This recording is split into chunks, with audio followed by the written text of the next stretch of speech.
Zainuddin, anong alam manihuin? Ha? Truck. Anong klaseng truck? Cargo truck? Huwag kakabahan kuya, hinga ng malalim. Ano yung mga namaneho mo na? Ano na yung na-drivean mo na? Relax lang. Ano? Importante na alam natin kung ano ang tawag. O, kung mabasa mo ito, bonus answer na ha.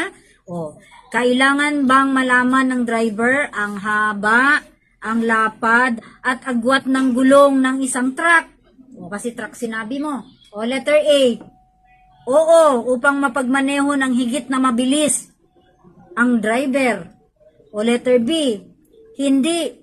Dahil bilang isang driver, maaari niyang imaneho ang truck kahit anong oras. O letter C. Oo, upang malaman ng driver ang tamang paggamit ng sasakyan. At letter D. Hindi, dahil hindi naman ito labag sa batas. Shoutout po muna tayo kay Noni Miranda ng Kalawan, Laguna, kay Carmelo Bendita Esralier at kay Liam Colin Guerra.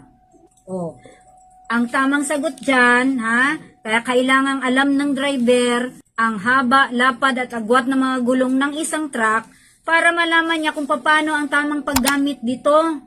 Si kuya, oh, kinakabahan ka? Nakakatakot ako?